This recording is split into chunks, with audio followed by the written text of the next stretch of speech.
Even though Christians were already observing Sunday, there apparently were still some Sabbath-keeping Christians as well. This is reflected in Canon 29 of the Council of Laodicea around 363 to 364 AD, stating, "Christians must not Judaize by resting on the Sabbath, but must work on that day, rather honoring the Lord's day, and if they can, resting then as Christians. But if any shall be found to be Judaizer, let them be anathema from Christ."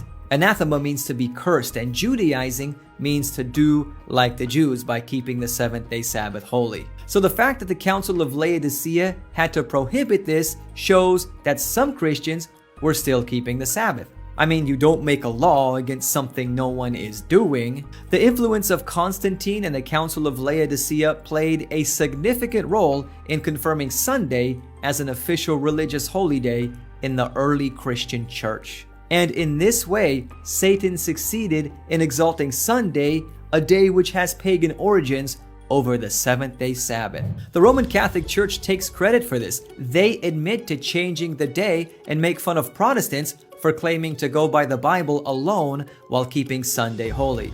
The Manual of Christian Doctrine by Daniel Ferris states, Question: How prove you that the Church hath power to command feasts and holy days? Answer: By the very act of changing the Sabbath into Sunday, which Protestants allow of, and therefore they fondly contradict themselves by keeping Sunday strictly and breaking most other feasts commanded by the same church. James Cardinal Gibbons in The Faith of Our Fathers wrote, "But you may read the Bible from Genesis to Revelation, and you will not find a single line authorizing the sanctification of Sunday.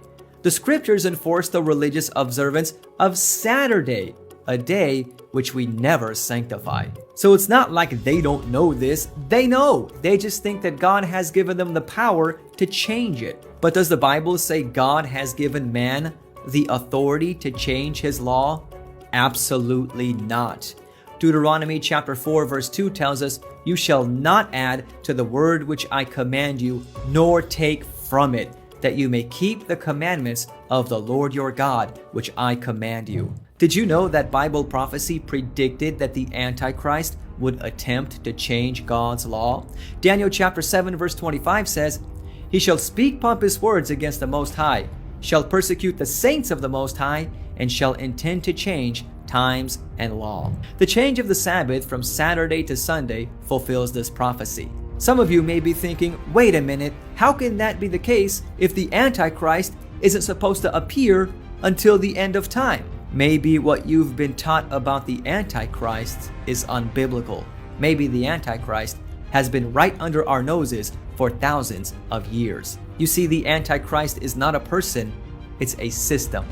But I'm getting off subject. By the way, not only do Catholic scholars recognize that Sunday keeping is not in the Bible, Protestant scholars do too. For example, Anglican scholar Isaac Williams, in his book entitled Plain Sermons on the Catechism, wrote, "And where are we told in the scriptures that we are to keep the first day at all? We are commanded to keep the seventh, but we are nowhere commanded to keep the first day.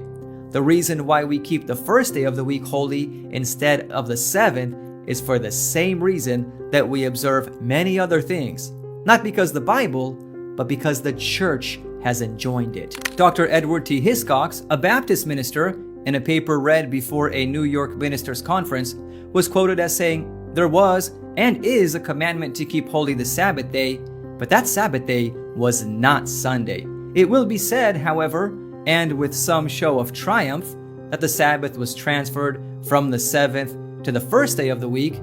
Where can the record of such a transaction be found? Not in the New Testament, absolutely not." To me, it seems unaccountable that Jesus, during 3 years' intercourse with his disciples, often conversing with them upon the Sabbath question, never alluded to any transference of the day.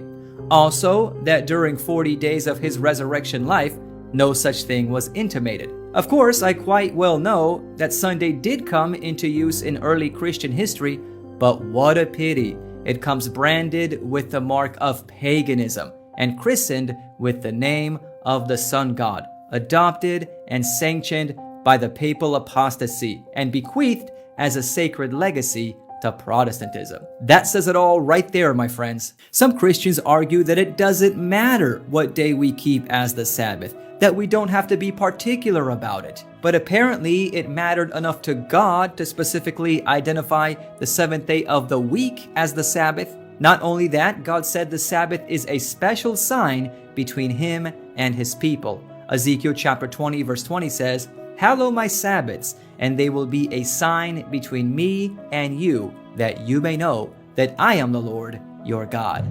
In other words, observing the seventh-day Sabbath is a sign of allegiance to the God of the Bible. So if you observe Sunday instead of Saturday, who are you pledging your allegiance to? It's the Catholic Church.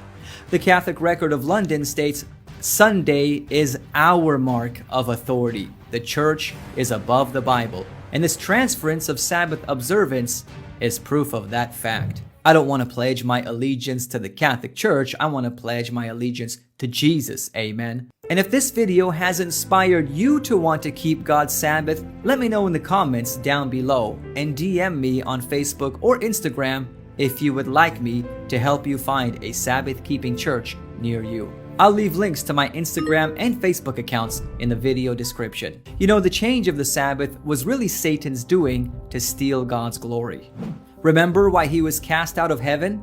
Isaiah chapter 14 verses 12 through 14 tells us it's because he wanted to overthrow God and be worshipped in heaven.